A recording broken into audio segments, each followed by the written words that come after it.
Welcome to my channel. आज हम explain करने वाले हैं डेंजरस क्वीन का एपिसोड 6 का सेकंड पार्ट। फर्स्ट सीन में केम और कॉन्डो को दिखाया जाता है और जो कॉन्डो होता है वो केम को मारने लगता है क्योंकि वो क्वीन को नहीं मार पाता है और जो क्वीन होती है वो बच जाती है, जिससे जो कॉन्डो होता है काफ़ी ज़्यादा गुस्से में होता है और जो कॉन्डो होता है वो अनीता के बारे में बोलने लगता है, जिससे केम को काफ़ी ज़्यादा गुस्सा आ जाता है और जो केम होता है वो कॉन्डो को मारने वाला होता है।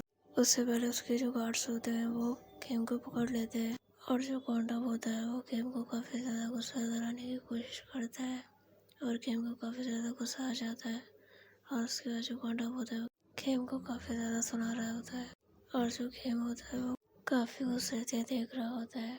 उसके बाद नेक्स्ट सीन शिफ्ट होता है जहाँ पर हॉस्पिटल का सीन दिखाया जाता है जहाँ पर क्वीन होती है। उसके बाद वहाँ पर वनिता आती है और जो क्वीन होती है वो वनिता को देखती है और जो क्वीन है वो वनिता से क्वेश्चन करती है, अभी तक वो गई नहीं।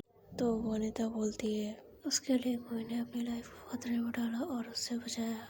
तो जो क्वीन होती है वो वनिता को बोलती है वो उसके लिए इम्पोर्टेंट है। नेक्स्ट सीन शिफ्ट होता है जहाँ पर जो क्वीन होती है वो पहले से ठीक हो जाती है और वो हॉस्पिटल से जाने वाली होती है। उसके और जो वनिता होती है वो भी हॉस्पिटल में होती है और वो क्वीन का सामान उठा रही होती है। उसके बाद जो वनिता होती है वो भी कॉलेज के लिए निकल जाती है क्योंकि उसका एग्ज़ाम होता है।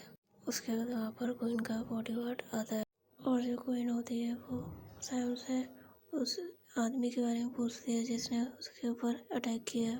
तो सैम को उस पर्सन के बारे में कुछ नहीं पता चलता है। वो लोग बात कर ही रहे होते हैं और उसी टाइम पर और वहाँ पर क्वीन की जो मॉम होती है वो आ जाती है और जो क्वीन होती है वो अपनी मॉम को बोलती है कि वो अपना ध्यान खुद रख लेगी।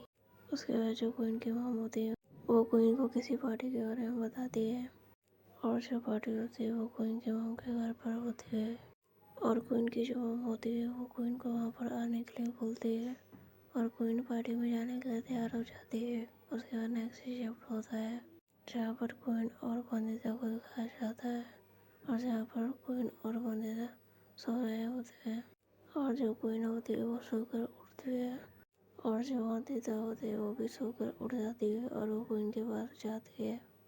उसके बाद नेक्स्ट शिफ्ट होता है जहाँ पर क्वीन को दिखाया जाता है और जो क्वीन होती है वो आराम कर रही होती है और वहाँ पर वनिता आती है और क्वीन के फेस पर एक क्रीम लगाती है जिससे जो क्वीन होती है वो उड़ जाती है और वो वनिता को देखती है। उसके बाद नेक्स्ट शिफ्ट होता है जहाँ पर क्वीन और वनिता को दिखाया जाता है और जो क्वीन होती है वो वनिता को पार्टी के बारे में बताती है और क्वीन बोलती है कि वनिता को भी उसके साथ पार्टी में जाना होगा और जो वनिता होती है वो क्वीन को बोलती है कि वो पार्टी में कैसे जा सकती है।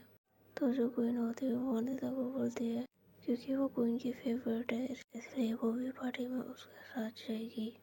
जब वनिता होती है वो क्वीन की बात सुनकर काफ़ी ज़्यादा खुश हो जाती है।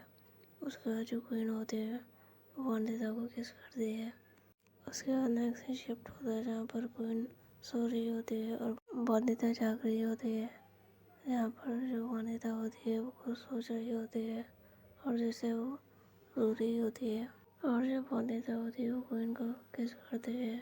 अगर आपने अभी तक चैनल को सब्सक्राइब नहीं किया है तो अभी चैनल को सब्सक्राइब करें और कमेंट में बताएं वो वीडियो कैसी लगी। Subscribe for next part. Thanks for watching.